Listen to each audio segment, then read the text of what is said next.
Es que estaba checando cómo cambiarla porque pues es la primera vez que transmito aquí. ¿Cómo va a ser? Después de 2 años. No, es que no estoy en mi computadora. ¿Qué tienes? ¿Teléfono o tableta? No, mi tableta. ¿Quieres las paso yo? Ya, pero ya está. Disculpe. Es ¿Se escucha igual, bien mi audio? ¿se escucha bien? Ok. Bueno, buenos días, compañeros y doctor. El tema del día de hoy es la tuberculosis. Comenzando con la definición de la tuberculosis, tenemos que la tuberculosis pues, es una enfermedad infectocontagiosa que es causada principalmente por una bacteria. Esta bacteria es el Bacillus Mycobacterium tuberculosis y va a afectar principalmente a los pulmones, pero dependiendo de sus complicaciones, puede afectar a otros órganos y se puede volver extrapulmonar. También es una enfermedad que se puede prevenir y que tiene cura. El agente causante de esta enfermedad es la bacteria Mycobacterium tuberculosis.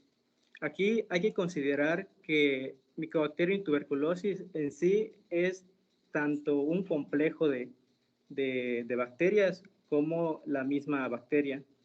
Dentro de este complejo pues está la bacteria que recibe el mismo nombre, que es Mycobacterium tuberculosis, el cual va a ser el principal causante de esta enfermedad en un 95%.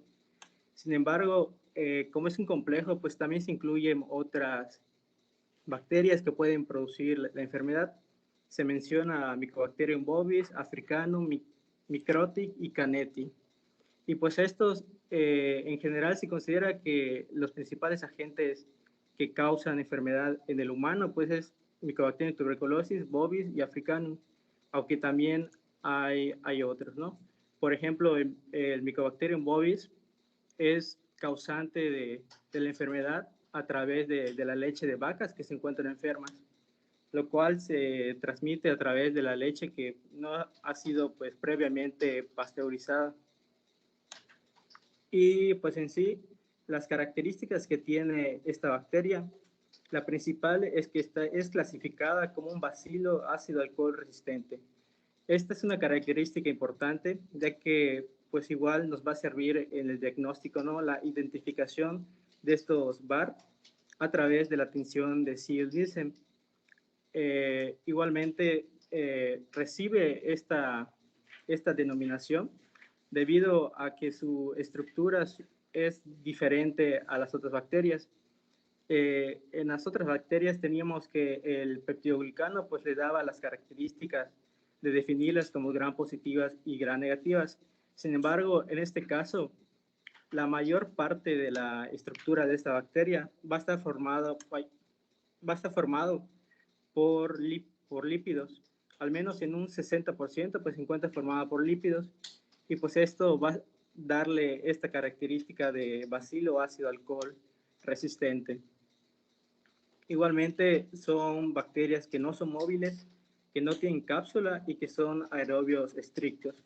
Y esta característica de ser aerobio estricto pues se ve caracterizada en que se estanca en el pulmón, principalmente en las áreas que son más ventiladas, como los lóbulos superiores. Igual son no fotocromógenas, lo que quiere decir que pues no emiten ningún pigmento cuando se exponen a la luz y también son de un crecimiento lento. Y este crecimiento lento pues va a estar dado pues, cuando se cultiva y en la generación de la enfermedad, ya que pues vamos a ver más adelante que su desarrollo requiere entre 3 a 12 semanas, bueno, dependiendo de dónde se haga. Por lo tanto, pues en sí, comparado con otras enfermedades, vamos a tener que su progreso va a ser muy lento. Los factores de riesgo que son asociados a esta enfermedad principalmente se considera como un patógeno que en la mayoría de las personas que están sanas, pues no va a generar una enfermedad.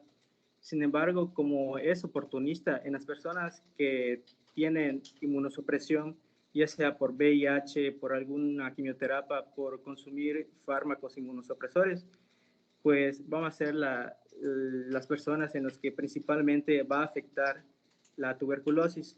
Sin embargo, igual si tiene ciertas comorbilidades como neoplasias, insuficiencia renal, insuficiencia hepática, desnutrición, diabetes y tabaquismo, son otros factores de riesgo para que se pueda dar esta enfermedad. Bueno, comenzando con la hepatogenia y la fisiopatología. A ver, perdón, no le cambies. Regrésate a la anterior, por favor. Voy a dejarte respirar tantito. A ver.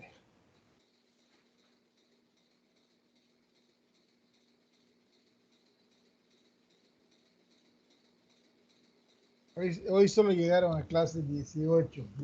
Culpa mía, ¿no? Porque... A ver.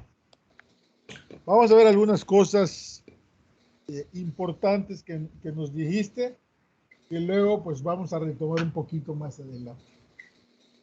Lo que estamos viendo ya abajito de la diapositiva, abajo y a la derecha, es una tinción de Ziehl-Neelsen, ¿no? Lo que vemos es una imagen en fondo rosado que tiene manchitas azules y manchitas de color como rosado, ¿no? ¿Cuáles son las bacterias allá, Juan?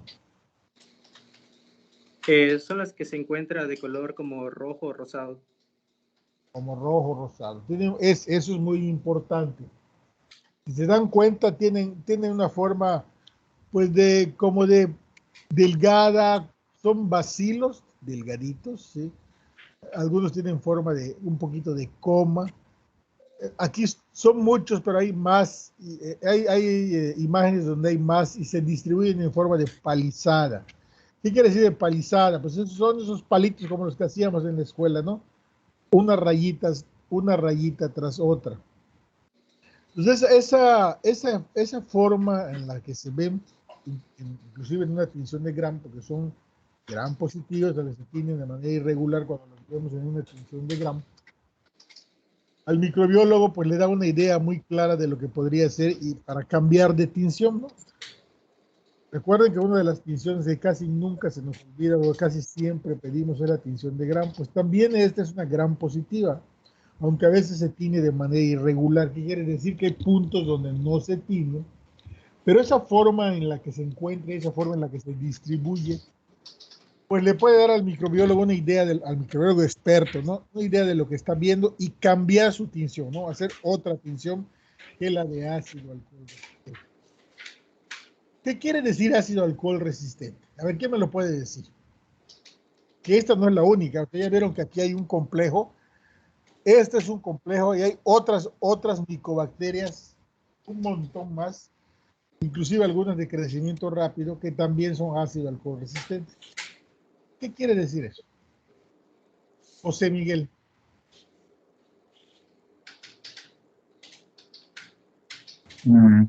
Que no se pintan con la tinción, o sea, cuando se aplica el alcohol. Que no se pintan cuando se aplica. Si son ácido alcohol resistente, ¿por qué no se pintarían? A ver quién tiene alguna opinión diferente. Dice José Miguel que son ácido alcohol resistente porque no se pintan. ¿Alguien tiene una idea diferente? Paola llama.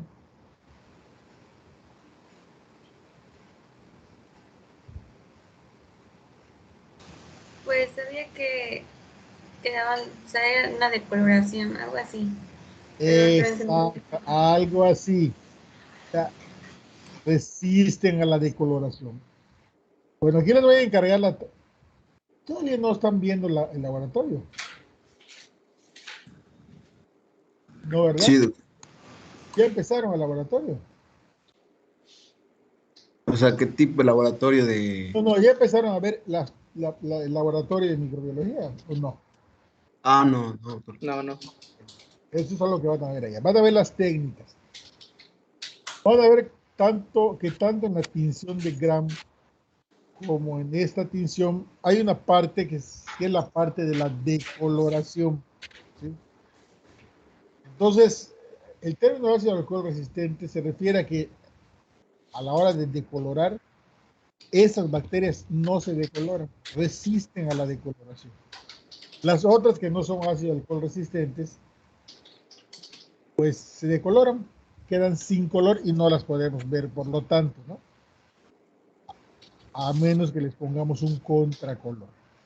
Entonces, ese término de bacilos ácido alcohol resistentes se refiere a que resisten a la decoloración con alcohol, con el componente de alcohol que se usa en el colorante. Y esa es una propiedad que tiene esta bacteria, porque Juan Fernando nos dijo que tiene algo especial. ¿Qué es, Juan Fernando, lo que hace que sean ácido alcohol resistentes?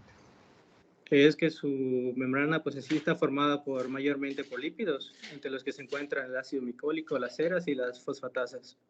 Exactamente. Esa característica de la bacteria es la que hace que resista la decoloración. Entonces, eso es algo muy importante porque la tinción de Ziehl-Neelsen, la que estamos viendo acá, es la piedra angular para la pesquisa de tuberculosis y también para el control del tratamiento. Y es la base que seguimos para las medidas de contención de la enfermedad. Bien. También nos dijo otra cosa muy importante que esta es la primera vez que lo oímos. Es una bacteria de crecimiento lento. Entre las micobacterias hay de crecimiento rápido y de crecimiento lento. El grupo de Mycobacterium tuberculosis es un grupo de crecimiento lento. Y eso es muy importante porque la mayoría de las bacterias cuando las cultivamos, ¿sí? Vamos y preguntamos por el cultivo cada 24 horas hasta las 72 horas y los descartamos como negativos porque no crece nada a la semana.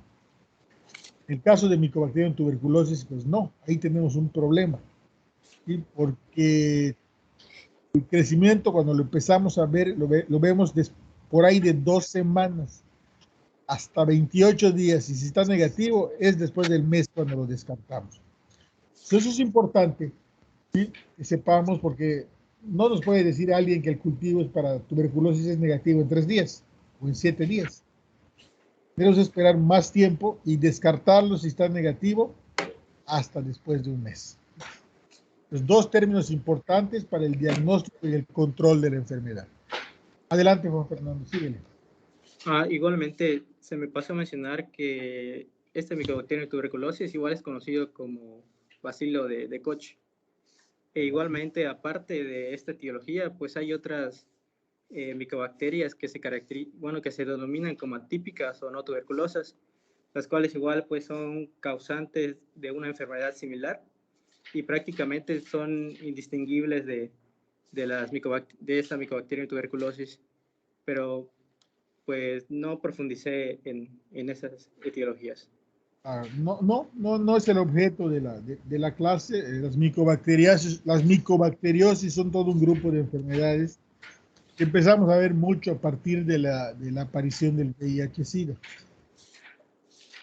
Y pues guarda relevancia porque el tratamiento es un poquito diferente, no le damos el mismo tratamiento que para tuberculosis. Pero bueno, no es el tema que estamos tocando ahorita. Estamos tocando específicamente la tuberculosis y es importante porque la mayoría de los casos de enfermedad pulmonar por micobacterias son, como tú bien lo dijiste, por Mycobacterium tuberculosis. Adelante.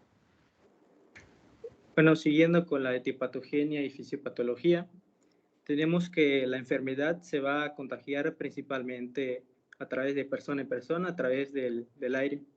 Entonces, cuando una persona tose, se generan pues aerosoles que están compuestas por pequeñas partículas, en los cuales pues se denomina gotas de fluche, de fluche.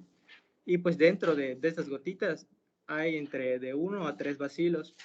Cuando se expulsa al medio ambiente, se evapora y ya quedan solo los bacilos y son los activos que pues penetran en la vía respiratoria y pasan todo ese sistema de defensa que tenemos desde la parte superior, ¿no? Las vibrisas pasan por el epitelio braquial que pues secreta moco, es mucociliar y llega hasta los alvéolos. Los alvéolos, pues va a ser la porción en donde este bacilo va a generar su infección. Y una vez que llega a los bacilos, tenemos que el primer mecanismo que tiene, bueno, los alvéolos son los macrófagos alveolares, también conocidas como células del polvo. Una vez que los macrófagos detectan a este bacilo, comienzan con su respuesta, ¿no?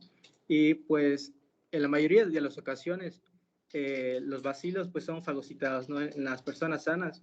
Por lo tanto, una persona puede tener una infección, pero no presentar la enfermedad.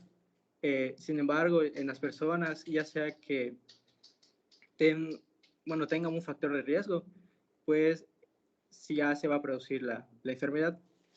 El proceso en el que se da en sí la enfermedad se da principalmente debido a que en los alvéolos, pues los macrófagos empiezan a fagocitar a estos bacilos. Sin embargo, los macrófagos en sí no son capaces de destruirlos. Por lo tanto, dentro de esos macrófagos se empieza a reproducir los bacilos. Por lo tanto, un mecanismo de defensa es que pues, los macrófagos son células presentadoras de antígenos. Por lo tanto, presentan los antígenos a los linfocitos T, y estos linfocitos T secretan pues, interleucinas que sirven para reclutar otras células, y secretan como un interferón que es muy importante, que es el interferón gamma. Ese interferón gamma, igual lo voy a mencionar desde ahorita, pues sirve como un método diagnóstico igual. Bueno, este interferón gamma, que es secretado por los linfocitos T, es muy importante, ya que es un potenciador y pues activador de estos macrófagos. Por lo tanto, potencia la actividad de los macrófagos y sirve para destruir a los bacilos. Igualmente, estos macrófagos pues empiezan a secretar diferentes quimiosinas y también factores de necrosis tumoral, lo cual en sí pues igual ayudan a seguir reclutando células. Igualmente, tenemos que no solo va a haber esta activación de macrófagos y de linfocitos T, sino que igual va a haber una activación del sistema inmunitario humoral, pero esto ya va a llevar de 1 a 2 semanas, en las cuales se van a secretar pues, células plasmáticas. Y en general tenemos que todo este conjunto de células van a empezar a rodear a los bacilos. Se forma como una zona que es de contención en sí. Alrededor del bacilo se forma esta zona de contención, en las cuales pues ya se encuentran células gigantes, los cuales pues van a hacer en sí la unión de diferentes macrófagos. Igualmente, aparte de estas células, pues van a haber neutrófilos, células epiteliales, células plasmáticas y fibroblastos. En sí, este conjunto se va a conocer como granuloma, o también se le conoce como foco de Gaume. Y este granuloma va a ser una de las características principales de la fisiopatología de la tuberculosis, ya que ahorita igual voy a mencionar que dependiendo de la evolución de este granuloma, nos va a llevar ya sea a una infección pues leve, sin síntomas, hasta alguna complicación. Igualmente, cabe mencionar que este granuloma en sí puede juntarse como un ganglio linfático, lo que se conoce como complejo de Gaume, y cuando se calcifica en sí se conoce como complejo de Ranke, lo cual vamos a ver más adelante en una radiografía. Entonces, la formación de este granuloma pues va a depender de la capacidad del sistema inmunitario para contener la infección, y se va a generar o no la enfermedad. Entonces, una vez que ya se formó el granuloma, vamos a tener diferentes estadios de la enfermedad. Tenemos, el libro menciona 4 estadios, que va desde la infección primaria, una infección latente, una reactivación o la eliminación del bacilo. ¿A qué nos referimos con tuberculosis primaria? La tuberculosis primaria en sí es cuando se produce la infección, pero no se forma la enfermedad, ya que pues todo este conjunto de células pues forma el granuloma y ese granuloma contiene en sí la enfermedad. Ya no se sigue pues replicando y distribuyendo a otras partes del cuerpo. Y pues en sí ya no se puede transmitir la enfermedad. Entonces, una vez que se contiene, hay como dos vertientes que se pueden generar. Puede ser que el granuloma en sí cicatrice, se calcifica y por lo tanto ya no hay microorganismos pues viables para transmitir la enfermedad. Sin embargo, aquí algo importante es que ese granuloma puede no cicatrizar, por lo tanto va a seguir viendo patógenos que van a ser viables, microorganismos vivos, y esto se conoce como infección latente. Este estado de latencia en sí, pues va a ser importante porque como vamos a ver más adelante, una manera en que se puede volver a tener la enfermedad es ya sea por esta reactivación o por una reinfección. Por lo tanto, pues es importante considerar ese estado de latencia. Igualmente, cuando el granuloma, por ejemplo, se rompe, pues ya se daría esta reactivación o reinfección, que también se conoce como reactivación postprimaria o infección en secundaria. Y pues en sí sería lo que sería la reactivación posterior que causa la enfermedad. Sin embargo, hay otras formas de la enfermedad. Por ejemplo, está la infección primaria progresiva. Esta infección primaria progresiva se va a dar cuando pues, no se pudo contener al principio de la infección los bacilos y se va a presentar en sí la enfermedad. Va a estar una enfermedad activa y por lo tanto va a haber una afección que va a ser tanto pulmonar como extrapulmonar, ya que pues los bacilos se van a ir a otras partes del cuerpo a través ya sea vía linfática o hematógena. Y pues esta distribución pues va a afectar diferentes órganos y va a causar síntomas característicos de cada órgano. Igualmente se puede desarrollar en diferentes consecuencias, que si no se trata en sí esta enfermedad, pues va a producir, por ejemplo, cavitaciones, que puede producir tuberculosis miliar, y pues ya va a producir en sí una sintomatología específica del área en que se distribuya. No le cambies cuando termines. Ya, en sí ya es todo. Sí, muy bien. Y voy a retomar algunas cosas que dijo Juan, porque nos van a servir para entender el cuadro clínico, para entender el momento de la enfermedad, para entender algunas cosas que hacemos respecto al diagnóstico. Lo primero que voy a hacer es tomar esos puntos que tiene abajo y a la derecha que van del 1 al 5 y que yo le pondría un punto más que sería el punto número 6. ¿Sí? Y en el punto número 6 yo le pondría calcificación. ¿Sí? Aquí lo que quiero resaltar es que es una parte muy importante de la contención de la enfermedad, la inmunidad celular. De alguna manera la inmunidad celular es la que favorece la contención en la primera infección y ese granuloma que se forma, ¿sí? Finalmente es calcificado y esa calcificación es lo que nosotros llamamos nódulo de Gone. La calcificación es lo que se llama nódulo de Gone. Si Juan no nos trae ninguna imagen, la vamos a ir a buscar para que la veamos. Entonces el nódulo de Gone es un nódulo que es una especie de cicatriz calcificada que vemos en una radiografía de tórax. Es equiparable a esa cicatriz que nos deja en el hombro la vacuna. La vacuna ya ve que nos deja una cicatriz en el hombro, que es una marca imborrable de que la vacuna fue aplicada y que fue bien aplicada. Entonces, la inmunidad celular juega un papel muy importante en la contención, pero también juega un papel muy importante en la forma crónica de la enfermedad. Entonces, de eso nos vamos a valer para hacer algunas cosas, sobre todo desde el punto de vista diagnóstico y terapéutico. Bueno, entonces, si retomamos estos 5 puntos donde la evolución de la gran mayoría de las veces es llevarnos a la calcificación, después de muchos años, muchos años, inclusive podríamos decir si un paciente tuvo o no primoinfección tuberculosa. La tuberculosis no es la única enfermedad que nos puede dar un nódulo calcificado, también la histoplasmosis, ¿sí? Y probablemente también la coccidioidosis. Pero sin duda que la causa más frecuente de ese nódulo calcificado es la tuberculosis. Así que cuando lo veamos podemos decir, esta persona tuvo una primoinfección tuberculosa.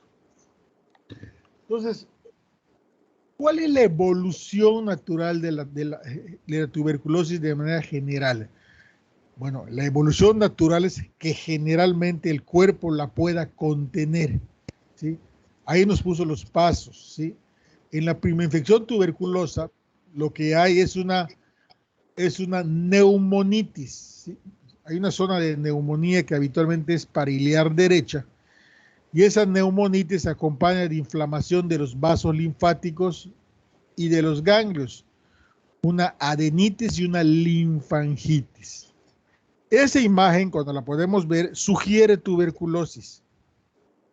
No es exclusiva de tuberculosis, pero sugiere tuberculosis. Adenitis, linfangitis, ¿sí? Y neumonitis, o sea, una zona de condensación o de inflamación pulmonar, habitualmente pariliar derecha, que tiene alrededor muchos pelitos, que son los ganglios linfáticos que están inflamados, y además en el ilio vemos más grandes los ganglios linfáticos y eso le llamamos adenitis. Ese es el complejo primario de Ranke. Ese complejo primario de Ranke habitualmente no va acompañado de grandes manifestaciones pulmonares. De hecho, la principal manifestación de la tuberculosis primaria puede ser un cuadro catarral o un cuadro febril y catarral que no diagnosticamos porque no se nos ocurre que tuviera tuberculosis, y la gran mayoría después de varias semanas mejoran y se acaba el problema. Pero puede ser que suceda otra cosa, como nos dijo Juan Fernando. Entonces nos pasamos a los 4 puntos que están del lado izquierdo, ¿sí? La infección primaria, la primoinfección tuberculosa, se caracteriza por neumonitis, adenitis y linfangitis, y el cuadro clínico puede ser básicamente el de un cuadro respiratorio agudo, respiratorio febril, ¿sí? Y no diagnosticarlo, que es lo que generalmente nos ocurre. Si la enfermedad se contiene, ahí quedó todo, aunque como él nos dijo, hay una infección latente contenida en una zona calcificada o en otras partes del cuerpo contenidos por el sistema inmunológico. Y lo que regularmente ocurre con la gran mayoría de las personas es que esa infección latente nunca más se vuelve a reactivar. Pero si hay un momento de debilidad del cuerpo, VIH, SIDA, tratamiento con esteroides, cáncer más tratamiento, pues existe la posibilidad de que esa infección latente se reactive. ¿Dónde se puede reactivar? Pues donde esté, ¿no? Puede ser pulmonar o puede ser extrapulmonar. Porque una de las cosas que hace Mycobacterium tuberculosis en la primoinfección es que se puede ir para otro lado y ahí es contenida y puede quedar como infección latente. Puede estar en el sistema nervioso central, puede estar en los riñones, puede estar en la piel o puede estar en cualquier otra parte del cuerpo. Entonces, en un momento de inmunosupresión, se puede reactivar la enfermedad y causarnos o una forma pulmonar o una forma extrapulmonar. También puede suceder que en la primoinfección tuberculosa no la pueda contener al cuerpo. ¿Por qué? Porque estamos débiles desde ese momento y entonces evoluciona la enfermedad de una adenitis, linfangitis, ¿sí? Y neumonitis a una neumonía miliar diseminada pulmonar o diseminada a todo el cuerpo y nos da un cuadro clínico de tuberculosis diseminada con tuberculosis de forma miliar pulmonar. Eso sucede cuando la primoinfección no se puede contener. Y la otra posibilidad, pues es que curemos y después de muchos años volvamos a tener otra exposición a Mycobacterium tuberculosis y entonces ahí entra en juego la presencia de la bacteria más el componente inmunológico para darnos la forma crónica de tuberculosis que conocemos. ¿Sí? La forma del tosedor crónico con hemoptisis y con pérdida de peso y con fiebre, que ahorita nos va a decir Juan Fernando. Entonces, eso es todo lo que puede pasar con la tuberculosis y estamos enfocados básicamente en la tuberculosis pulmonar, porque la tuberculosis pulmonar primero es la forma más frecuente. Segunda es la forma que es abierta al exterior. ¿A qué me refiero al decir que es abierta al exterior? Que se forman cavidades en el pulmón y el efecto de toser hace que se expulsen bacilos y eso es lo que mantiene la enfermedad en el ambiente. Es la forma que nos importa, que tenemos que contener si queremos que la frecuencia de tuberculosis se abata. Porque las otras formas, como son la renal, la del sistema nervioso central o la digestiva, pues esas no son infectocontagiosas, porque no hay manera de que brinquen de un paciente a otro. Como sí lo hace la tuberculosis pulmonar, la forma abierta, ¿sí? Entonces, esa es la que nos interesa, esa es la que estudiamos, ese es el problema principal, porque cuando no la tratamos bien, pues el paciente va llevando la enfermedad por otros lados, ¿no? Y cuando la tratamos mal, lamentablemente las bacterias se hacen resistentes, entonces propiciamos casos de tuberculosis drogoresistentes o multidrogoresistentes. Síguele, Juan Fernando. Bueno, aquí se me pasó mostrar estas imágenes en sí del granuloma. Y aquí está la imagen de la radiografía que muestra abajito la calcificación. ¿Dónde es abajito? ¿Lo puedes marcar con tu dedo, con tu cursor? Es esta parte, es que no tengo cursor. A ver, ¿lo negro o lo blanco? No, lo blanco. Lo blanco. O sea, esa zona paracardíaca, que en este caso está del lado izquierdo, aunque la forma más común es la del lado derecho, ¿no? ¿Sí? Esa zona calcificada es la zona donde antes estuvo un granuloma tuberculoso. Y ahora, entre otras cosas, para contener el cuerpo, pues lo calcificó. No es el sitio más frecuente, el sitio más frecuente está del otro lado, del lado derecho. ¿Por qué del lado derecho? Porque el pulmón derecho es el sitio más frecuente de las enfermedades por la anatomía del pulmón, ¿no? Ahí llegan primero las cosas y algunas cosas solo llegan allá, porque el bronquio del lado derecho está más vertical, está más rectificado y digamos que está en verde, ¿no? Va derecho de la boca hacia abajo y el otro está más horizontal. Entonces, es una razón por la que cuando aspiramos algo va primero al pulmón derecho. Adelante. Bueno, ya entrando en la epidemiología, tenemos que pues esta enfermedad en sí alguna vez fue considerada como una pandemia y se dice que actualmente se considera que al menos 1/3 de la población mundial pues ha sido pues contagiada de tuberculosis. En el año 2019 a nivel mundial hubo 10 millones de casos, de los cuales mayormente es en hombres 5.6 millones, 3.12 mujeres y 1.12 niños. Y se estima que hubo 1.4 millones de muertes por esta infección, de los cuales 208,000 pues, fueron por VIH. En el caso de las Américas, en el año 2019 hubo 289,000 casos y se estima una mortalidad del 22.9% para esta zona. Los principales países donde se encuentra en sí la tuberculosis, al menos 2/3 del total de los tuberculosos, se integran pues en 8 países, que van desde el que tiene más hasta el que tiene menos. Va desde India, Indonesia, China, Filipinas, Pakistán, Nigeria, Bangladesh y Sudáfrica. Y se estima que al día 4,000 personas mueren a causa de esta enfermedad y cerca de 28,000 personas se enferman. En el caso de México, aquí tenemos el boletín epidemiológico, donde vemos a la tuberculosis respiratoria, que tuvo 305 casos nuevos la semana 31, al menos en la semana 31, con lo que lleva un acumulado de 9.529 casos en el 2021. Y en el caso de Yucatán, tenemos que hubo 7 nuevos casos y hay un acumulado de 130 casos, los cuales pues mayormente son en hombres 90 y 40 mujeres.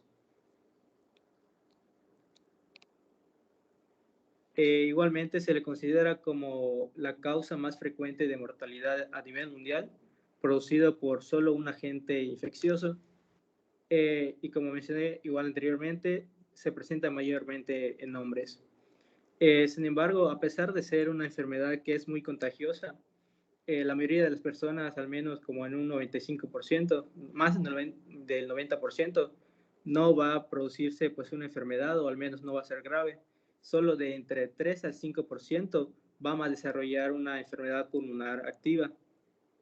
Y pues en sí ese porcentaje, al menos un 5%, va a presentar tuberculosis pulmonar primaria progresiva, y solo un 5% se va a dar por la manera de reactivación o postprimaria, que sería la enfermedad en estados tardíos de la vida.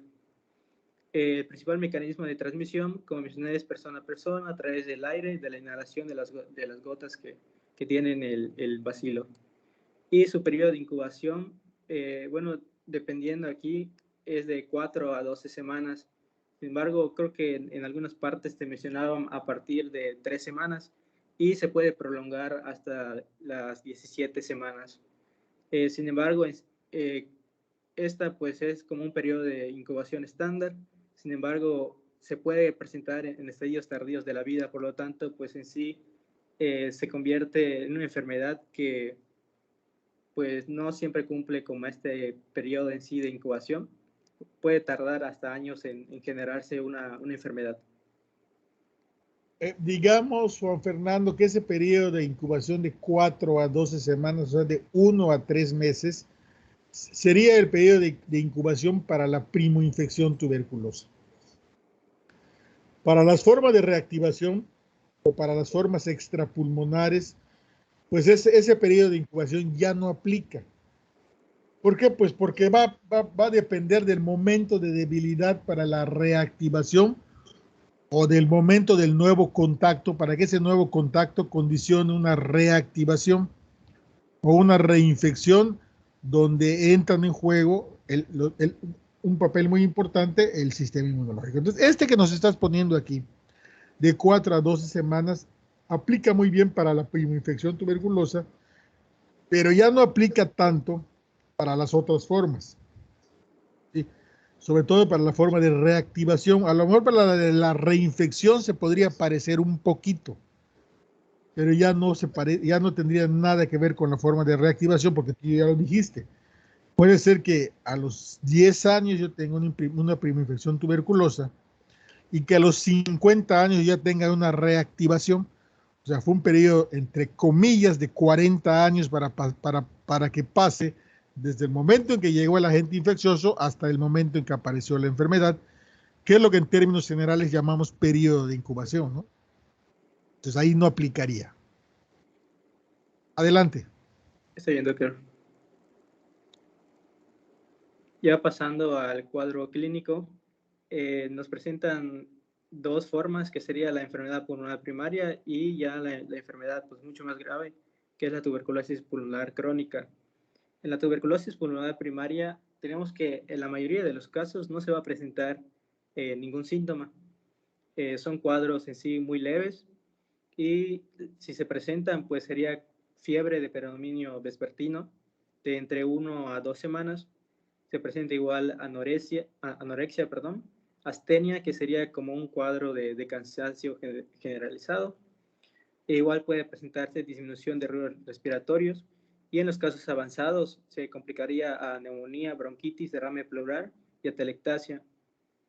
Y en el caso de la tuberculosis pulmonar crónica, que ya es una enfermedad que sí presenta síntomas y son mucho más graves, se presenta anorexia, pérdida de peso, fiebre vespertina, tos, que aquí puede ser con o sin sangre, que sería la hemoptisis. Igual puede presentar en campos pulmonares que pueden ser normales, o puede haber presencia de estertores alveolares, principalmente en las zonas apicales. Y en la radiografía pues se puede encontrar pequeñas zonas neumónicas, ya sea apicales, lobares o segmentadas. Igualmente en el caso de la tuberculosis pulmonar primaria se mencionan, bueno, puse aquí las complicaciones, que las dividían en dos. Las tempranas, que serían las que aparecen en los primeros 6 meses, ya una vez establecida la infección, que sería la linfadenitis periférica, el derrame pleural, la tuberculosis miliar y meningia. Y las tardías, que serían pues ya no tan frecuentes, en el que está pues la diseminación a otros órganos, que prácticamente puede ser cualquier órgano. Bueno, eso mencionaba, en el que está la tuberculosis ósea, la renal, la cutánea, la peritoneal, ocular, genital, de mastoides y del oído medio. No le vais a cambiar cuando termines, por favor. Ya, bueno, eso sería todo. Esto sería todo. Entonces, sí. Vamos a ver. La tuberculosis, como lo están viendo allá, es una neumonía. Sí, de repente, si no tomamos en cuenta los detalles, no le vamos a llegar, sobre todo a la forma primaria. ¿Sí? Porque la tuberculosis primaria es una neumonía muy parecida a las otras, muy parecida, ¿sí? Pero que tiene alguna característica que nos hace pensar en ella, ¿no? ¿Cuáles son esas características? La mayoría de las neumonías adquiridas en la comunidad por las bacterias comunes y corrientes, pues antes de 2 semanas ya se quemaron o ya se curaron o ya se requete complicaron. O sea, como que el inicio de una neumonía adquirida en la comunidad por bacterias no tuberculosas tiene una evolución más abrupta, más violenta, tanto como para curarse como para complicarse, ¿no? Tiene al paciente más mal rápidamente que lo tendría una tuberculosis, una neumonía tuberculosa. La neumonía tuberculosa es más insidiosa, es más lentecita, los cambios radiológicos pueden estar localizados a la zona iliar, solo podemos estar viendo el complejo primario de Ranke, ¿sí? Pero el paciente está con fiebre vespertina y hagamos lo que hagamos, no se le cura. Eso es lo que hace pensar en una situación diferente a la de una neumonía causada por bacterias comunes y corrientes de las que adquirimos en la comunidad. Afortunadamente, como ya Juan Francisco ya nos dijo varias veces, la evolución es hacia la mejoría. Pero cuando no lo es, cuando no podemos contener, la evolución es progresiva y entonces podemos tener una especie de neumonía crónica.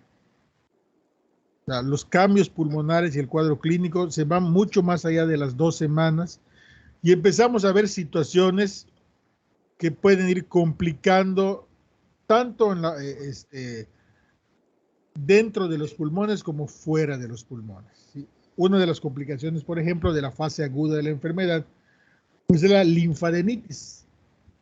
¿A qué se refiere eso? La presencia de ganglios crecidos que pueden ser en el cuello o puede ser en la axila, en la zona, en el territorio, que es el territorio de drenaje de esos ganglios linfáticos que tenemos allá mediastinales, ¿no?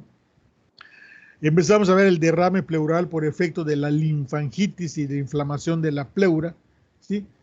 Y si aún así no podemos contener, tenemos una tuberculosis diseminada dentro del pulmón, que se llama miliar, o extrapulmonar, ¿sí? Que es una micobacteriosis sistémica, ¿no? Y las formas tardías. En las formas tardías yo incluiría la tuberculosis pulmonar crónica, una especie de complicación tardía. La metería ahí también. Pero las formas tardías son aquellas reactivaciones o aquellas progresiones como resultado de la bacteremia ocurrida durante la primoinfección tuberculosa. Esas formas tardías pueden ser durante la fase aguda de la enfermedad o muchos años después, como sucede con la tuberculosis pulmonar crónica. O sea, no hay un momento. Si podemos contener, no tendremos las complicaciones tardías, pero mucha gente después de muchos años de repente empieza con tuberculosis renal, o empieza con tuberculosis meningia, o empieza con osteomielitis tuberculosa o artritis tuberculosa. Y eso es consecuencia probablemente de la primoinfección tuberculosa de muchos años atrás. ¿Cuál es el cuadro clínico de esas complicaciones? Pues va a depender del órgano afectado, ¿no? Si yo tengo una tuberculosis del sistema nervioso central, el cuadro clínico que vamos a tener es el de una meningitis. Si yo la tengo en hueso, pues va a ser de una osteomielitis. Si yo la tengo en la articulación, de una artritis.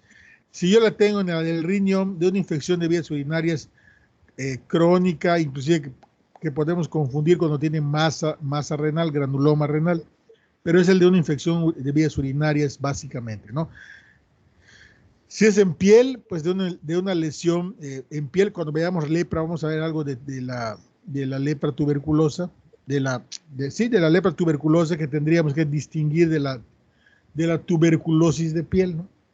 Entonces, los cuadros clínicos se van a ir modificando de acuerdo a los órganos afectados, pero esos no los tocamos acá. Aquí básicamente nos centramos a las formas pulmonares, a la aguda, que es la tuberculosis primaria, o a la crónica, que es la tuberculosis pulmonar crónica de reinfección o de reactivación. Síguele, Juan Fernando. Igualmente, la guía de práctica clínica mencionaba el diagnóstico en el caso de niños, que se va a presentar en síntomas de, por ejemplo, falla al crecer o pérdida de peso que son inexplicables. Se puede presentar igual fiebre sin causa aparente mayor de 2 semanas, tos de 2 semanas o más, y pues un precedente de contacto con una persona con tuberculosis pulmonar activa. Igualmente puede haber crecimiento de los ganglios linfáticos en el cuello, que tiene 2 o más semanas de evolución. Eso es lo que llamaste adenitis en la radiografía anterior. Ok, doctor. Igualmente se puede presentar en la radiografía de tórax un infiltrado unilateral o un derrame pleural que no es explicable por alguna otra causa. Se puede tener un PPD positivo, que ahorita en el diagnóstico voy a explicar qué significa un PPD positivo. Igualmente una baciloscopía positiva en esputo o jugo gástrico.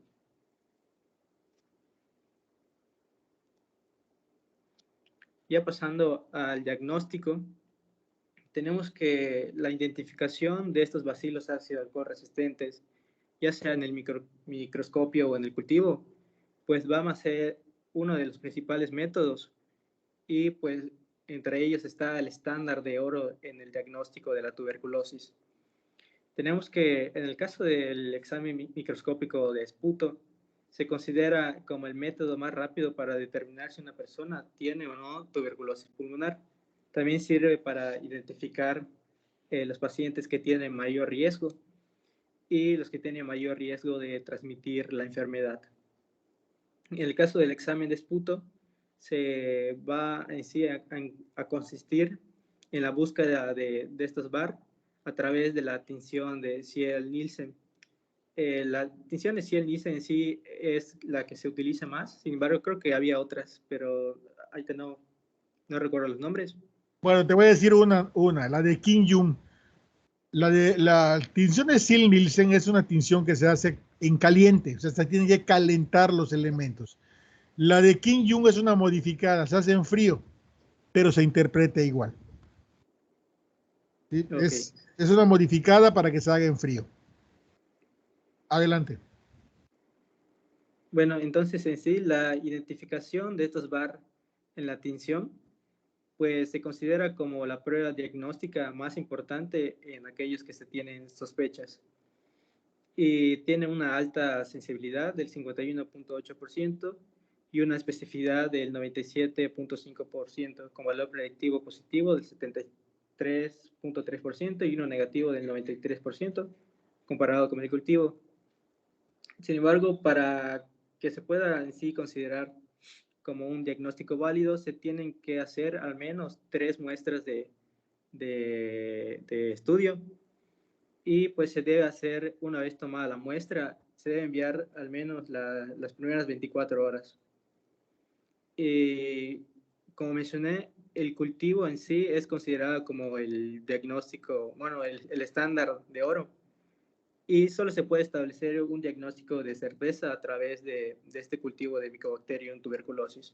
pero como vimos, pues es un cultivo que en sí es muy tardado, ¿no? Lleva de 2 a 6 semanas. Y aquí abajo vemos un cuadro que está en la guía de práctica clínica que nos ayuda a la interpretación de la baciloscopía, que en sí pues se ha demostrado que si presenta de 5.000 a 10.000 de estos VAR, ya se considera una baciloscopía positiva. Y pues están las crucitas que sirven para pues en sí establecer si es una enfermedad ya sea leve o grave, dependiendo del conteo que se encuentren de cada tipo de, bueno, en cada muestra de los VAR. No le cambies cuando termines, por favor. En cuanto al diagnóstico en esta primera parte, es todo.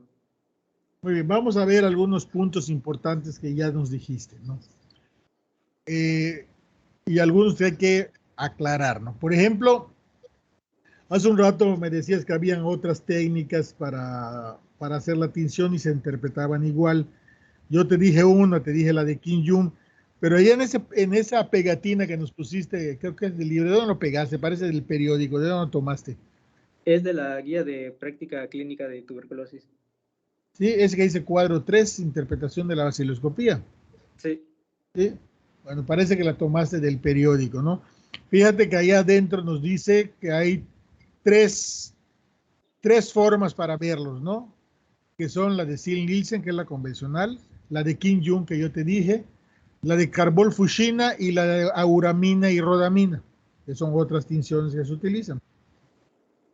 También allá dice otra cosa muy importante, que para que una baciloscopía sea positiva, o sea, para que la podamos ver, para que no se nos escape, ¿sí? Tendría que tener entre 5.000 y 10.000 bacilos por milímetro de espécimen. O sea, no es que esas podamos ver, sino que para la probabilidad que veamos una tinción positiva aumenta cuando existe esa cantidad de bacilos. Eso no quiere decir que las podamos contar, ¿no? Tenemos limitaciones para verlo, ¿no? Y luego, abajito del cuadro nos tienes puesto la identificación como negativa, positiva una cruz, positiva 2 cruces y positiva 4 cruces. ¿Y qué es lo que dice allá? Mira, negativa cuando el que explora, el microbiólogo, revisa 100 campos de la muestra teñida de esputo y no encuentra ningún bacilo.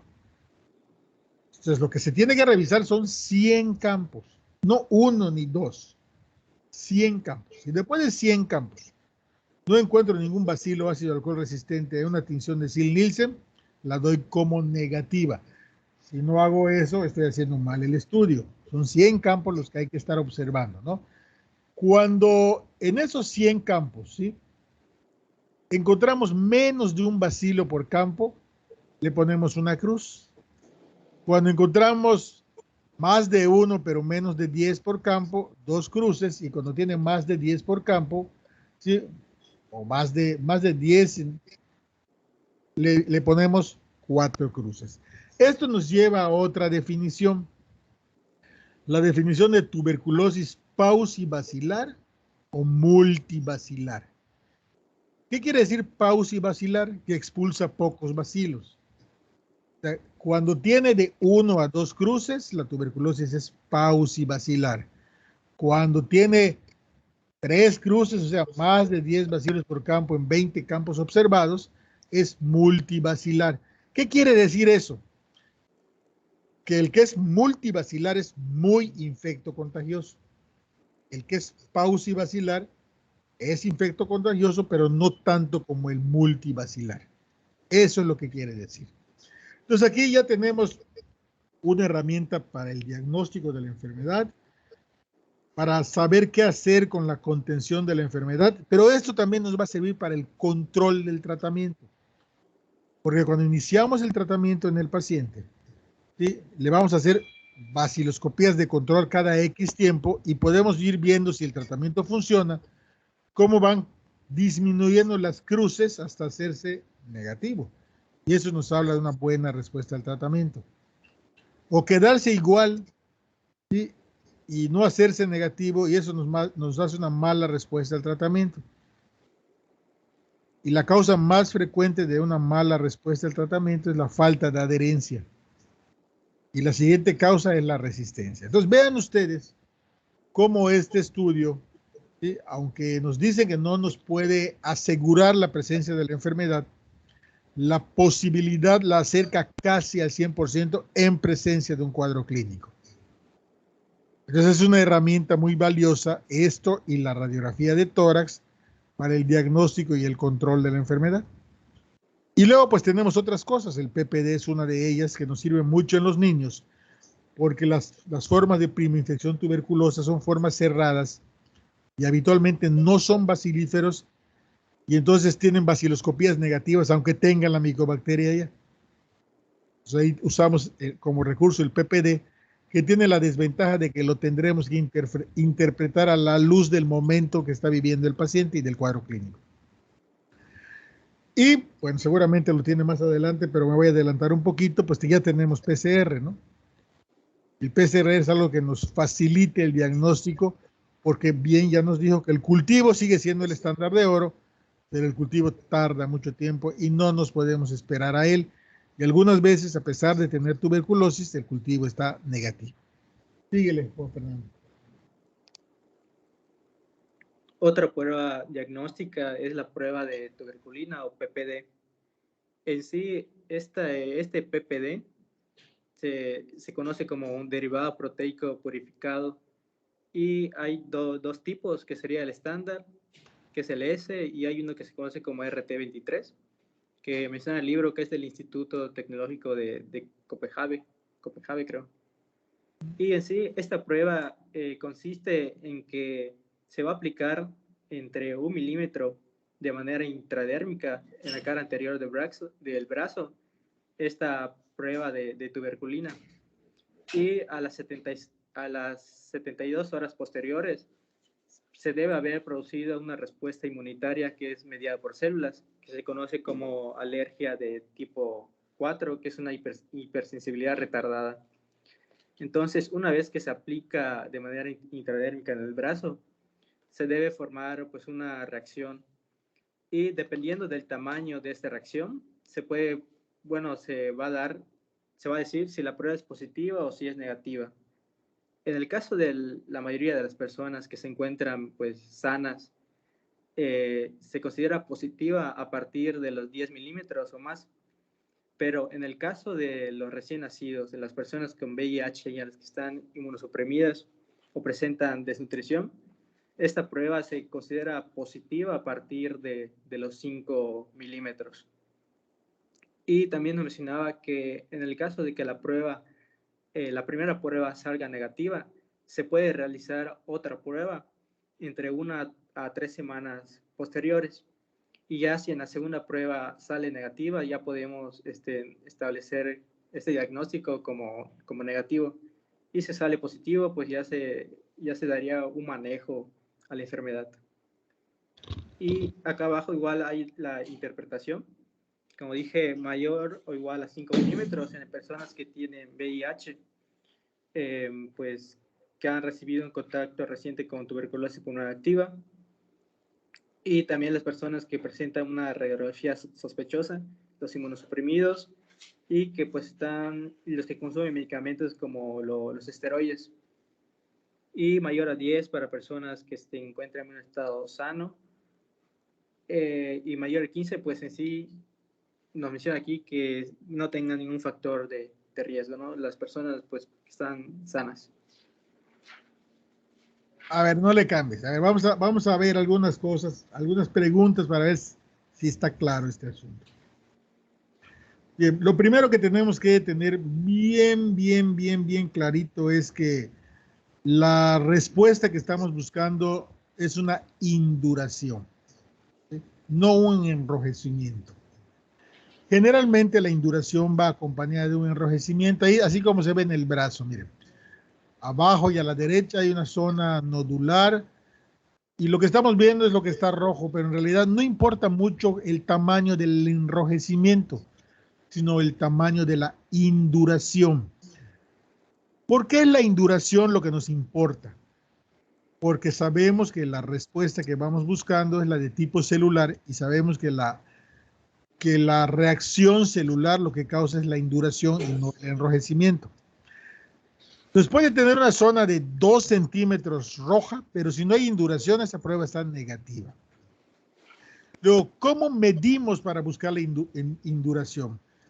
Medimos en el sentido transversal del brazo, no longitudinal, ¿sí? A lo ancho del brazo medimos la induración porque longitudinal, pues es el trayecto que siguen los vasos sanguíneos, ahí nos podemos equivocar con otra cosa, ¿no? Entonces la induración que estamos buscando, el tamaño de la induración es transversal, ¿sí? Y no consideramos el enrojecimiento como resultado de la prueba. Ese es un punto muy importante. También, Juan, nos dijiste que si la prueba está negativa, habría que repetirlo 4 semanas después. ¿Por qué tendría yo que repetirla, Juan? Bueno, supongo que en sí la respuesta inmunitaria pues llevaría tiempo para que se reponga y pueda generar otra después. Es lo que estamos buscando es una inmunidad retardada y su nombre lo dice. Si yo tengo contacto con algo y quiero buscar la inmunidad retardada, no le mido los anticuerpos. Los anticuerpos los puedo medir a la semana, pero la inmunidad retardada es 3 o 4 semanas. Por eso si tengo una prueba positiva e insisto en que tiene algo donde tiene que ver la inmunidad retardada, se la repito 4 semanas después para ver si no ha cambiado. ¿Sí? Si se la mido antes, puede ser que en 4 semanas la tenga positiva y al no hacérsela a las 4 semanas, pues no la puede encontrar. Entonces la repetición es a las 4 semanas porque es inmunidad retardada. ¿Sí? Si después de una primera negativa, las 4 semanas la tengo otra vez negativa, yo puedo pensar que no tiene contacto con la bacteria o que tiene algo que impide que tenga una inmunidad retardada desarrollada, o sea, que sea un inmunodeprimido. O sea, aquí ya tenemos que interpretar la prueba. Y el otro punto es, una prueba positiva no es igual a tuberculosis activa. Eso es importante. Tendríamos que interpretar el resultado según el paciente que estamos teniendo. Así que no, si tiene la prueba no le voy a dar tratamiento como nos dijiste, Juan, ¿no? Tengo que ver qué paciente tengo, qué estoy pensando, ¿sí? Cuáles son sus antecedentes, cuál es el cuadro clínico, para decidir si le doy o no tratamiento.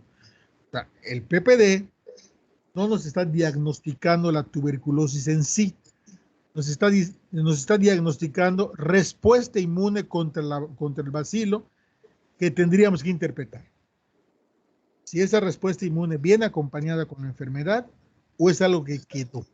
Te voy a poner un ejemplo, o a todos les voy a poner un ejemplo. Supongamos que yo tengo un paciente que llega conmigo asintomático, que va a pasar de la primaria a una secundaria militarizada, y en esa secundaria le dicen que entre sus estudios que tienen que pedirle está una radiografía de tórax.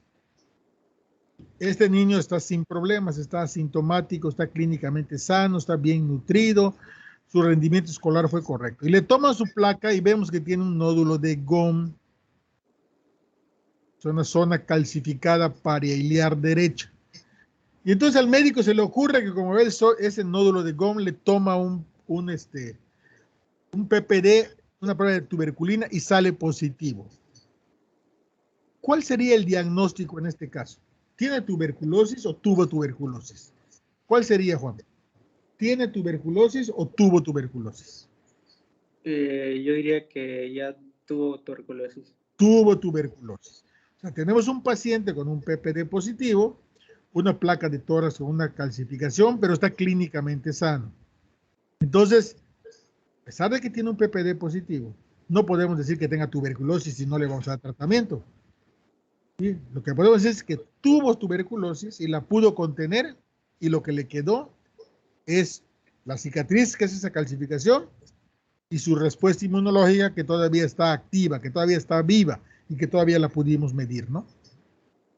Entonces es muy importante que les quede claro esto, ¿sí? Tenemos que interpretar el resultado. Adelante. Bueno, ya pasamos a la radiografía de tórax, que en sí la radiografía de tórax pues es una herramienta que nos sirve para determinar la extensión de la enfermedad, sus características y la respuesta terapéutica.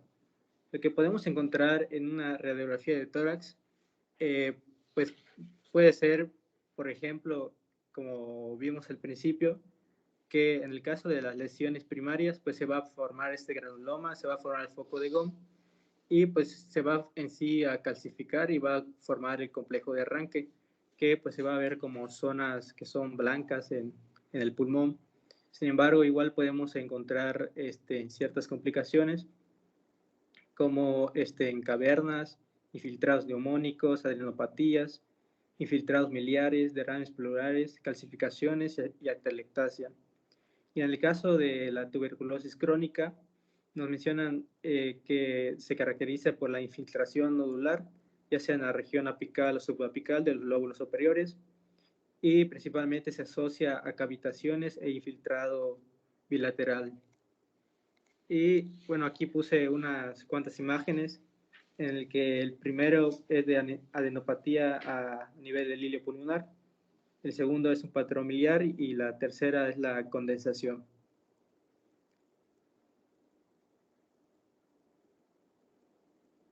A ver, entonces, en la primera radiografía, a ver, no sé, déjame ver una cosa. ¿Me puedes ceder ¿cómo se llama?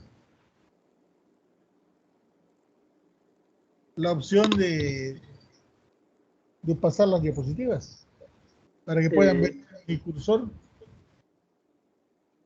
No allá. Arribita debe decir, no, ya las quitaste.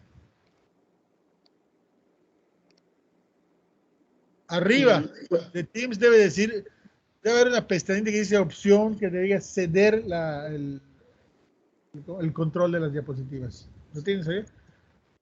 No aparece. No te aparece, bueno, ni modo, pues ponlas, así de oído. Pues quería, están en la carpeta de Teams si quiere proyectarlas.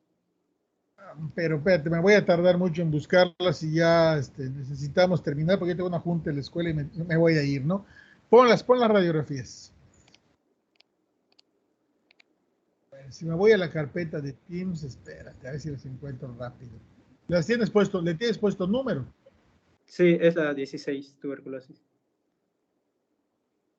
Por cierto, el fin de semana fui a buscar todo lo que hemos visto y no están todos, ¿eh? Por favor, súbanlas. Las 16. Ay. Está en la que dice del módulo 2, diapositivas módulo 2. Ah, ya. ¿Saben qué? Perdón. Estoy en el módulo 1 desde hace rato. Tienen razón.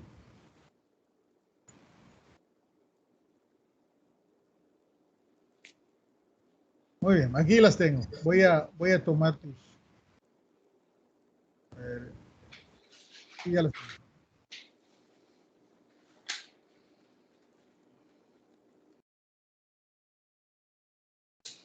Ya las ven, ¿verdad?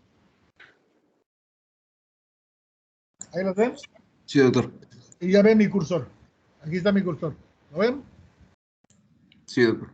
Bueno, entonces lo que nos dicen en la primera, vamos a ver, en la primera radiografía, a ver si no se me va para otro lado.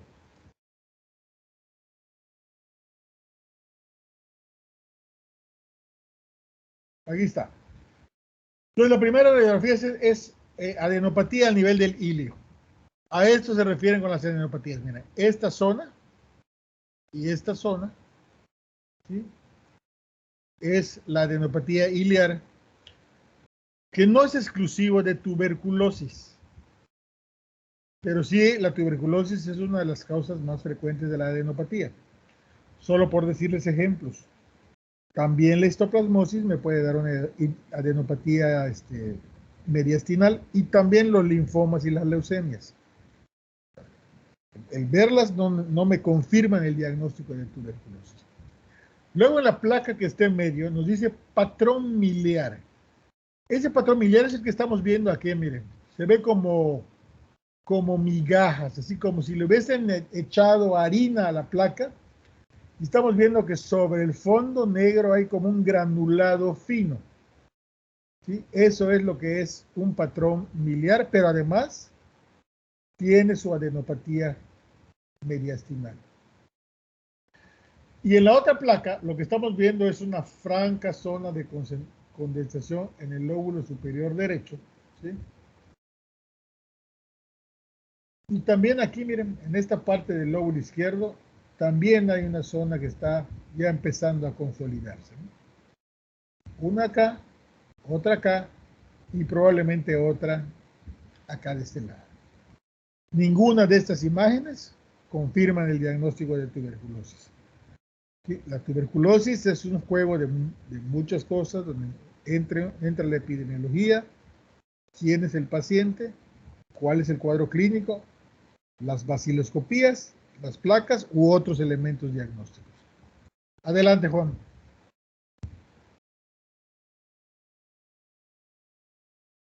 Adelante, yo te las voy a pasar. Ok. Bueno, siguiendo con otras pruebas que se mencionan, se menciona el estudio de Combe. Este estudio de Combe en sí es que el paciente pues haya presentado contacto con algún enfermo tuberculoso. En el caso de que sí haya estado, pues se denomina como estudio de Combe positivo y si no, pues negativo. A ver, ya.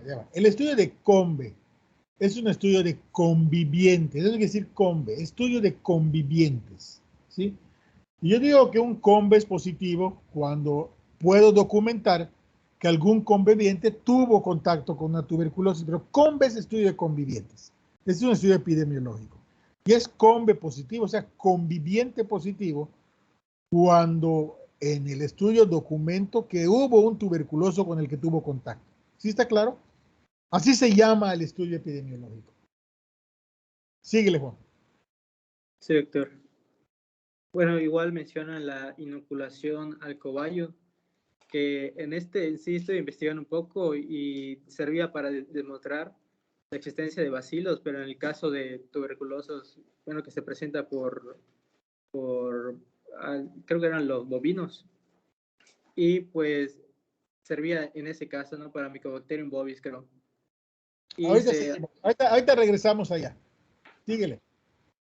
Igual está la detección de IFN gamma, que como vimos, pues es secretada por los linfocitos T en el caso de la tuberculosis primaria, de la infección primaria. Igual están las pruebas serológicas que consisten en la detección de antígenos, que se menciona el SAT6, el CFP10 y el RB2654. Igual se puede utilizar tomografía computarizada y resonancia magnética y pues el PCR, ¿no? Que el PCR pues es una técnica altamente sensible que sirve para detectar las micobacterias en el esputo. Y pues aun cuando el cultivo resulta negativo, mencionaba que se puede utilizar pues la PCR y también sirve para monitorizar el tratamiento. En cuanto a los resultados del laboratorio, nos menciona que puede haber anemia normocítica, normocrómica, hipoalbuminemia e hipergamaglobulinemia. También puede o no haber leucocitosis con un conteo de entre 10.000 a 15.000 células por milímetro cúbico. Bien, entonces vamos a regresarnos un poco a eso que dice inoculación al cobayo. Bueno, esto entra en un rubro de una manera de diagnosticar algunas cosas que se llama genodiagnóstico o xenodiagnóstico, como diríamos los yucatecos, ¿no? ¿Qué es lo que se le inocula al cobayo? Pues le inoculamos material que suponemos que está infectado o que contiene Mycobacterium tuberculosis. Por ejemplo, si el paciente es un paciente que está tosiendo, ¿sí? Podemos hacer un preparado, ¿sí?, esterilizado contra las bacterias comunes y corrientes y se lo inoculamos al cobayo. ¿Dónde se le puede inocular al cobayo? Pues depende, ¿no? Depende de lo que sepamos de cómo de cómo el cobayo se enferma. Puede ser en su patito, puede ser en el peritoneo, ¿no? ¿Qué es lo que estamos buscando que le pase al cobayo? Pues que se enferme. Estamos buscando que el cobayo se enferme y entonces lo sacrificamos y le hacemos un estudio histopatológico. Es una manera indirecta de hacer el diagnóstico en la persona, ¿sí? Tratando de replicar la enfermedad en un animal de laboratorio. Eso se llama genodiagnóstico, ¿no? Y es algo que hacíamos, digo, como grupo médico mucho antes de que tuviéramos todas estas herramientas diagnósticas con las que ahora contamos y que pues, prácticamente ya no se recurre, por lo menos en esta enfermedad, a la parte del genodiagnóstico. Pero sí hay que tenerlo como una opción y lo vamos a oír en otras enfermedades, ¿sí? En este caso fue al cobayo, cuando veamos lepra va a ser al armadillo de X número de bandas, ¿sí? Y eso es intentando de que se enferme si es que tiene la enfermedad que creemos que está buscando, lo sacrificamos y hacemos el estudio histopatológico. ¿Está claro? Juan, Sí, doctor. adelante. Bueno, es que en mi presentación tenía una diapositiva que agregué de más. Creo que no está actualizada en esta, pero pues la voy a mencionar así rápidamente. Era Bueno, una... si quieres poner tu presentación, ponla. sí, ahorita la proyecto. Ponla para que no estés.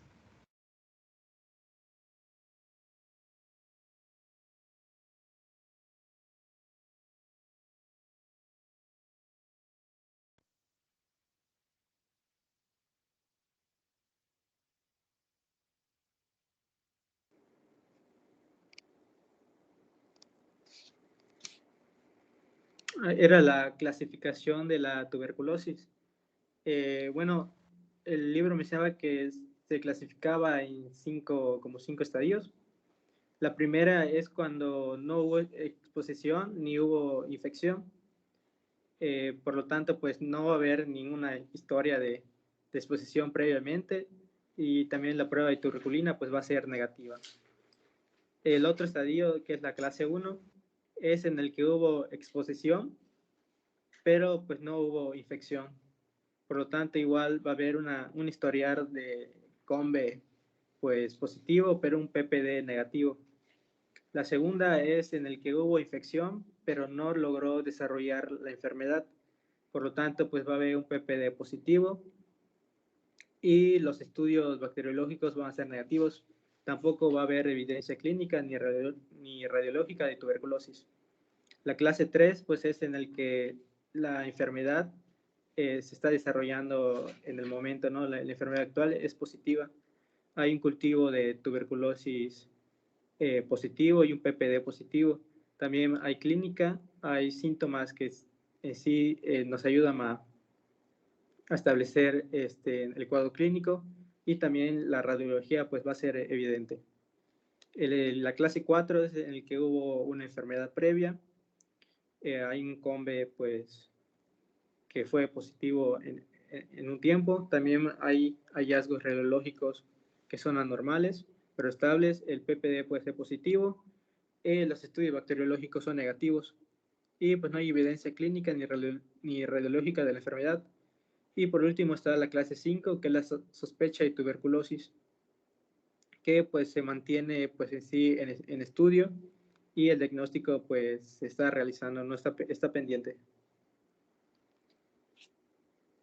Bueno, ya ahora pasando al tratamiento, tenemos que en sí el tratamiento es como muy muy estricto, se debe seguir en sí muchas dosis que son muy reguladas, por lo tanto el tratamiento recibe pues el nombre de tratamiento acortado directamente supervisado, porque es pues en sí muy supervisado por el doctor, ¿no?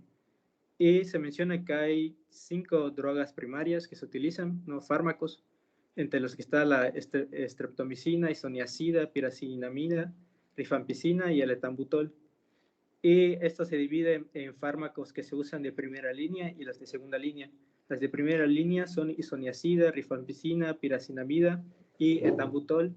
Y Y en el caso de la segunda línea se utilizan ciertos aminoglucósidos como estreptomicina, canamicina, amicacina, capreomicina, ácido P-aminosalicílico, cicloserina, etionamida, protionamida y algunas fluoroquinolonas como moxifoxacina, levofloxacina y gatfosaxina. Y pues mencionaba que nunca se debe usar ciprofloxacina. Y el tratamiento que se ha establecido de acuerdo a la norma oficial mexicana de 1993 se divide pues dependiendo de la enfermedad. En el caso de los casos nuevos, este tratamiento se conoce como primario acortado. Tiene una duración de 6 meses, que está dividido en 25 semanas y se deben cumplir 105 dosis. Se divide en 2 fases, que es la fase intensiva, que tiene una duración de 2 meses y consiste en 60 dosis que se aplican de manera diaria de lunes a sábado. Y pues se utiliza isoniazina, rifampicina, piracinamida y el etambutol. Y en el caso de la fase de sostén, que son los 4 meses restantes, se utilizan 45 dosis y solo que ya esta vez son 3 veces por semana y solo se utiliza isoniazida y rifampicina. En el caso de que llegue a fallar este tratamiento primario acortado o pues haya una recaída o un abandono, se utiliza el tratamiento que se conoce como retratamiento primario. Este retratamiento primario tiene una mayor duración, que es de 8 meses, y se divide en 3 fases. En la fase intensiva consta de 60 dosis, igual es diario de lunes a sábado, y pues se utiliza isoniazina, rifampicina, piracinamida, etambutol, pero a diferencia del anterior se agrega la estreptomicina. Ya en la fase intermedia son de 30 dosis, diario de lunes a sábado, y pues se utiliza igualmente isoniazina, rifampicina, piracinamida y etambutol. Y por último está la fase de sostén, que son que son 60 dosis, y son 3 veces a la semana y solo se utiliza isoniazida y rifampicina. En el caso de retratamiento estandarizado, se utiliza en el caso de la tuberculosis, que es multifarmacoresistente. Y pues aquí el tratamiento ya va a ser muy individualizado, hay un comité, que es el Comité Estatal de Farmacoresistencia, el cual va a ser pues el encargado de establecer las dosis y la duración, que en general es de 18 meses. Y en el caso de retratamiento individualizado, se utiliza en el caso igual de enfermos que son con tuberculosis multifarmacoresistente o que haya habido una falla en el esquema anterior, que es el tratamiento estandarizado. Igual, pues, es establecido por un comité y pues eso ya depende mucho de lo que establezca, ¿no? del paciente. Y aquí se utilizan los fármacos que son de segunda línea. Bueno, aquí vemos en sí, solo puse para que vean las dosis. En el caso de la isoniazida se utiliza de 5 a 10 miligramos por kilogramo peso en el caso de los niños, los adultos, y tiene una dosis máxima de 300 miligramos. Sus reacciones adversas pueden causar neuropatía periférica y hepatitis. En el caso de la rifampicina, se utiliza cápsulas de 300 miligramos, puede estar en jarabe y puede igual estar en presentación de 100 miligramos por cada 5 mililitros. En el caso de los niños se utiliza una dosis de 15 miligramos por kilogramo y en el caso de los adultos 10 miligramos por kilogramo y tiene una dosis máxima de 600 miligramos al día. En el caso de sus reacciones adversas son hepatitis, hipersensibilidad e interacciones medicamentosas. En el caso de la piracinamida, se utilizan comprimidos de 500 miligramos. En el caso de los niños, de 25 a 30 miligramos por kilogramo. En el caso de los adultos, de 20 a 30 miligramos por kilogramo y hasta una dosis de 1.5 a 2 gramos por día. Y puede causar gota y hepatitis. Y igual está la estreptomicina, que se usa en ámpulas de 1 gramo En el caso de los niños, de 20 a 30 miligramos por kilogramo. En el caso de los adultos, 15 miligramos por kilogramo. Y la dosis máxima es de 1 gramo. Y puede causar vértigo, hipocausia y dermatosis. Y en el caso del etambutol, se utilizan comprimidos de 400 miligramos. En el caso de los niños, de 20 a 30 miligramos por gramo. En el caso de los adultos, de 15 a 25 miligramos por gramo. Y tiene una dosis máxima de 1200 miligramos, ¿no? 1.2 gramos. Y puede producir alteraciones de la visión. Bueno, aquí ya vemos en sí a qué grupo y su mecanismo de acción. En el caso de la streptomicina, pertenece al grupo de los aminoglucósidos y pues se une a la subunidad ribosómica 30S, lo cual pues inhibe la síntesis de proteínas. En el caso de la isoniazida... Ya no lo vemos, no vemos, se fue. ¿No? Oye. Allá, ya está. ¿Ven el de la clasificación? El ¿Sí? Grupo y mecanismo de acción. Ya estamos viendo el tratamiento de primera línea. Ok. Bueno, ¿sí escucharon lo anterior? Sí, ¿no? sí lo escuchamos, sí lo escuchamos. Ok. Bueno, en el caso de la isoniazida y el etambutol, son inhibidores de la síntesis de la pared celular. En el caso de la isoniazida, igual vi que se clasificaba como un antimicobacteriano y pues en sí inhibe la biosíntesis de ácido micólico. En el caso de la rifampicina, es un inhibidor de la síntesis de ácidos nucleicos que se une a la polimerasa de RNA e inhibe la síntesis de ácidos nucleicos. En el caso de la piracinamida, no encontré en sí a qué grupo se clasifica, solo decía que tiene un mecanismo de acción bacteriostático y bactericida, y pues que no se ha establecido un mecanismo de acción. Y en el caso del etambutol, es un inhibidor de la síntesis de la pared celular, también tiene acciones bacteriostáticas y bactericidas, y pues se une a la arabinosil transferasa 3, la cual la inhibe y por lo tanto pues interfiere en la síntesis de la pared celular, y también tiene funciones en inhibir la síntesis de ARN. Y algunas consideraciones que nos mencionaba el libro es que en el caso de los pacientes con VIH que tienen un conteo menor a 100 células por milímetro cúbico, el tratamiento debe ser diario.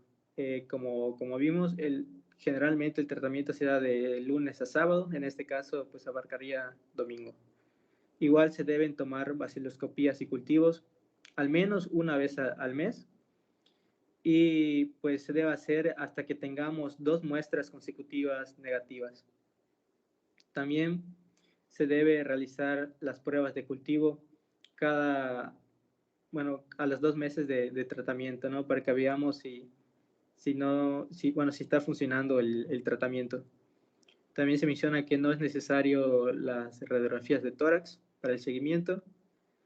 Y como vimos, muchos de los fármacos utilizados pues tienen varios efectos adversos. Por lo tanto, se debe realizar la medición de enzimas hepáticas, la de creatinina, conteo plaquetario, y pues se debe vigilar la agudeza visual con respecto a la discriminación de rojo y verde. Esto se debe realizar antes del tratamiento para ver si no tiene pues alguna complicación. Y pues aquí nada más que en el caso de que exista alguna intolerancia o contraindicación a los fármacos de primera línea, pues se utilizarían los de segunda línea. Igualmente, en el caso aquí son casos especiales. En el caso de la enfermedad hepática se debe realizar pues anteriormente pues pruebas. No la vemos, se ve velada, se ve oscura. Ya. Ahí. Se ve tratamiento de situaciones especiales. Adelante. Ok, bueno, en pacientes que tienen enfermedad hepática crónica, pues se debe ajustar el tratamiento dependiendo pues de su peso, y hay ciertos fármacos que no deben ser utilizados, ¿no? Porque se consideran muy hepatotóxicos. Igualmente se recomienda en el caso de los pacientes que tienen silicosis, se recomienda pues aumentar el tiempo de tratamiento. En pacientes con SIDA, primeramente primero se establece en sí el tratamiento de tuberculosis y después de 2 semanas se inicia el tratamiento antirretroviral, y se debe utilizar en fármacos pues que no contengan pues interacciones medicamentosas. También igualmente como en el caso de la enfermedad hepática crónica, en la falla renal crónica se debe, bueno, que no en todos los casos, pero en los que tienen una depuración de creatinina menor de 30 mililitros por minuto, este tratamiento se debe hacer 3 veces por semana y se realiza después de la hemodiálisis. Y igualmente nos menciona que están indicados los corticosteroides en el caso de que se tenga tuberculosis pulmonar con enfermedad obstructiva y tuberculosis pleural, en una dosis de 0.5 a 1 gramo, 0.5 a 1 miligramo por kilogramo al día de metilprednisolona por un mes. Si nos cambia la radiografía porque nosotros estamos en la anterior. Allá.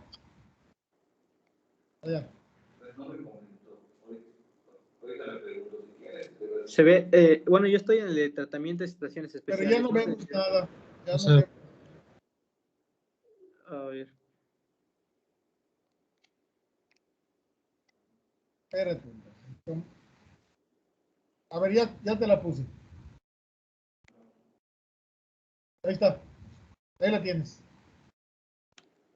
Bueno, ya estaba en la última parte, que es la de la administración de corticosteroides, que se debe dar en el caso de tuberculosis pulmonar con enfermedad obstructiva y tuberculosis pleural, perdón. Y pues se recomienda de 0.5 a 1 miligramos por kilogramo al día de metilprednisolona por un mes y se debe ir suspendiendo de manera gradual a los 2 meses. Ya puede pasar a la siguiente. Ya por último tenemos la prevención. En sí se recomienda de manera de quimioprofilaxis el uso de isoniazida. Esta isoniazida a dosis de 10 miligramos por kilogramo al día hasta una dosis máxima de 300 miligramos al día durante 6 meses. Es importante decir que puede producir hepatitis y en el caso de que exista alguna resistencia a la isoniazida se recomienda el uso de rifampicina. Y también se menciona la vacunación, que es de la vacuna BCG. Esta vacuna BCG, pues, son las siglas de Bacilo de Calmette-Guerin, por las personas que lo descubrieron, y consiste, pues, en una vacuna que es de una bacteria viva que está, pues, atenuada.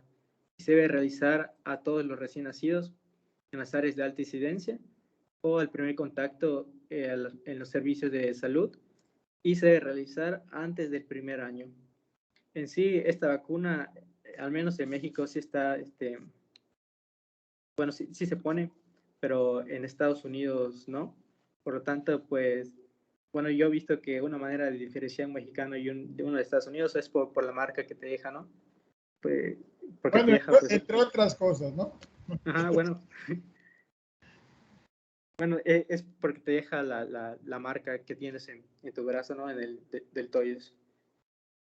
Y ya por último tenemos el pronóstico, que sí tiene un buen pronóstico. Si recibe tratamiento es de una recuperación del 95 al 97%. Y solo necesitan intervención quirúrgica por alguna complicación del 3 al 5%. Y existe en sí una baja letalidad, con excepción de la tuberculosis miliar y la tuberculosis meningia. Y ya esto sería en sí todo. Muy bien, ya estamos sobre el tiempo, nos pasamos 2 minutos, ya no les voy a entretener más. Esperen las instrucciones de la tarea por Telegram, por ahí se las voy a poner. Porque ya toca la primera tarea de la historia natural de la enfermedad. Preguntas y comentarios. La siguiente clase.